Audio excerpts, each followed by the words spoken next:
इतिहास के इस अभूतपूर्व मोड़ पर मैं आपसे यह कहना चाहता हूं कि अपनी अस्थायी हार से निराश ना हो, हंसमुख और आशावादी बने। इन सबसे बढ़कर भारत के भाग्य में अपना विश्वास कभी ना खोएं। पृथ्वी पर ऐसी कोई शक्ति नहीं है जो भारत को बंधन में रख सके। भारत आजाद होगा, वह भी जल्द ही। जय हिंद। सुभाष चंद्र बोस। आज भारतीय स्वतंत्रता के प्रमुख सेनानी नेताजी सुभाष चंद्र बोस की 126वीं जयंती है। सुभाष चंद्र बोस भारतीय इतिहास के एक ऐसे युग पुरुष हैं जिन्होंने आजादी की लड़ाई को एक नया मोड़ दिया था। भारत को आजाद कराने में नेताजी सुभाष चंद्र बोस की भूमिका काफी अहम थी। उन्होंने आजाद हिंद फौज का गठन कर अंग्रेजों के छक्के छुड़ा दिए। सुभाष चंद्र बोस युवाओं के प्रेरणा स्रोत हैं। उनके जीवन का संघर्षों से भरा सफर और उनके द्वारा देश को स्वतंत्र कराने के प्रयासों को एक अमर गाथा के रूप में जाना जाता है।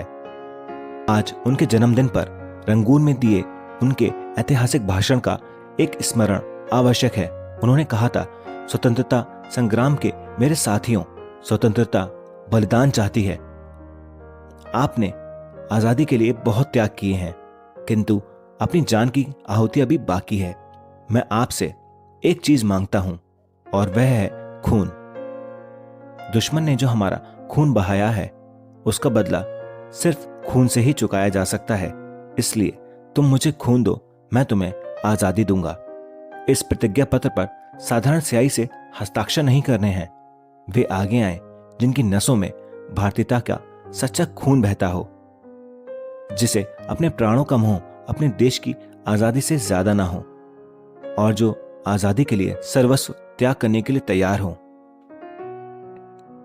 नेताजी सुभाष चंद्र बोस का जन्म 23 जनवरी 1897 को उड़ीसा के कटक शहर में हुआ था। उनके पिता का नाम जानकीनाथ बोस और मां का नाम प्रभावती था। पिता शहर के मशहूर वकील थे।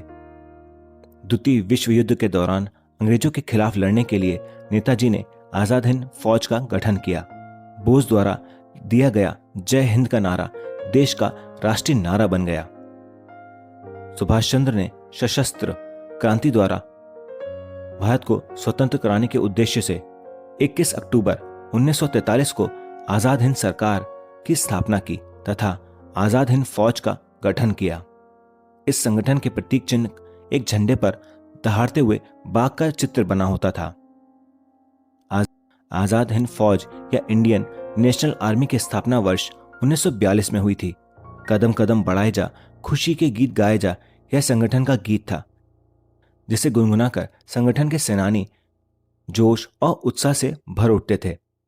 आजाद हिंद फौज के कारण भारतीय स्वतंत्रता संग्राम को अंतर्राष्ट्रीय ख्याति प्राप्त हुई।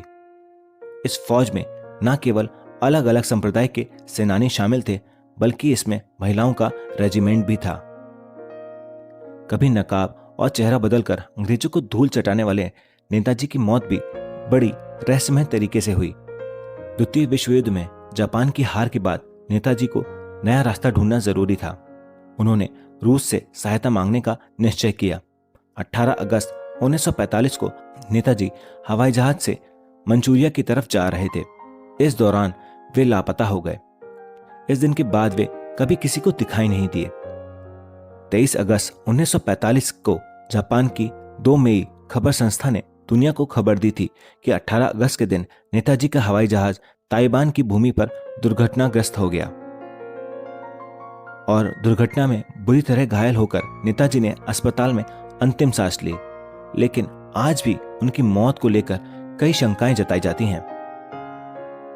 हमारे वीर महापुरुषों ने अपने प्राणों की आहुति देकर देश की एकता, अखंडता को कायम रखा, जिसके लिए आने वाली पीढ़ी उनके योगदान को हमेशा याद रखेगी। नेताजी की सूझबूझ और साहस के समान इतिहास में कोई नहीं मिलता। उनमें साहस और बुद्धि दोनों का मेल था। वे एक बेहद बुद्धिमान दिमाग की वजह से इतने प्रभावशाली थे कि अंग्रेजों ने उनको देखते ही खत्म करने का निश्चय लिया था। तो दोस्तों, ये था मेरा आज का वीडियो। अगर ये जानकारी आपको अच्छी लगी हो तो इस वीडियो को लाइक, शेयर और चैनल को सब्सक्राइब करना ना भूलें।